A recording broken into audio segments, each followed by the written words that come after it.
Sir మీరు కొత్తగా universal number తీసుకోండి బిజినెస్ స్టార్ట్ చేసే వాళ్ళకి గానీ, వెహికల్స్ గానీ అని చెప్తున్నారు సార్. ఆల్రెడీ మీ దగ్గర కరెక్షన్ తీసుకున్నారు. మీరు లక్కీ నెంబర్స్ ఇచ్చారు. అదే కదా సార్ యూనివర్సల్ నెంబర్. మళ్ళీ కొత్తగా యూనివర్సల్ నెంబర్ ఏంటి సార్? అంటే చాలా మంది పొరపాటు పడేది కూడా అదే.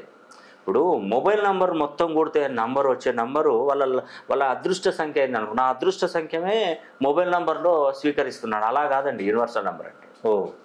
మరి ఈ యూనివర్సల్ నెంబర్ ఎవరెవరు తీసుకోవాలి? ఉద్యోగస్తులు తీసుకోవచ్చు, చదువుకునే పిల్లలు కూడా తీసుకోవచ్చు. వాళ్ళ మొబైల్ వాడే వయసు వచ్చినప్పుడు బీటెక్ వాళ్ళ పై చదువులు చదివే వాళ్ళకు తీసుకుంటే వాళ్ళు తీసుకోవచ్చు. చిన్నపిల్లలకు కాదండి. చదువుకునే వాళ్ళ పిల్లలు మొబైల్ నెంబర్ యూజ్ చేయొచ్చు.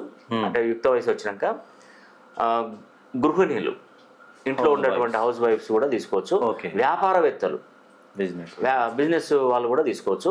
ఏదైనా కూడా నేను ఏం చెప్తున్నా అంటే యూనివర్సల్ నంబర్ అనేది మనకు మొత్తం టోటల్ 10 నంబర్స్ ఉంటాయి మన మొబైల్ నంబర్లో. అవునండి. ఈ 10 మొబైల్ నంబర్స్లో నేను ఒక ఫార్ములా అనేది కూడా ఉంటుంది దీనికి. ఆ ఫార్ములా ఇన్సర్ట్ చేస్తే ఏ ప్లేస్లో మనకు ఏ నంబర్ ఉండాలి అది మీ డేట్ ఆఫ్ బర్త్ని బట్టి.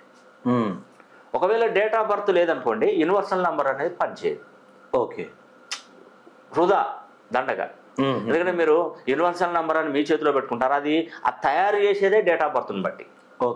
మనం పుట్టినటువంటి డేట్ ఆఫ్ బర్త్ని బట్టే యూనివర్సల్ నంబర్ ఇవ్వాలి. ఇస్తే అది చాలా ప్రయోజనకంగా ఉంటుంది, బాగుంటుంది. ఒకవేళ డేట్ ఆఫ్ బర్త్ లేదనుకోండి మినిమం ఒక 60-70% యూనివర్సల్ నంబర్ను మనం తీయవచ్చు దాంట్లో నుండి. అది వాళ్ళ పేరుని బట్టి. అంటే వాళ్ళు పేరు కరెక్షన్ చేసుకున్న వాళ్ళైతే వాళ్ళ పేరుని బట్టి తీయవచ్చు మనం.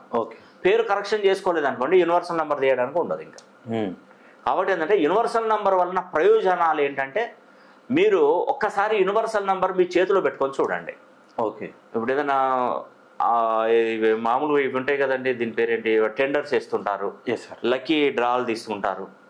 వ్యాపారంలో ఎక్కువగా లాభాలు పొందడానికి యూనివర్సల్ నంబరు, కాంట్రాక్ట్స్ వర్క్ చేసేవాళ్ళు, కొందరికి డబ్బులు పెండింగ్ లో ఆగిపోతుంటాయి, వాళ్ళకు యూనివర్సల్ నంబరు.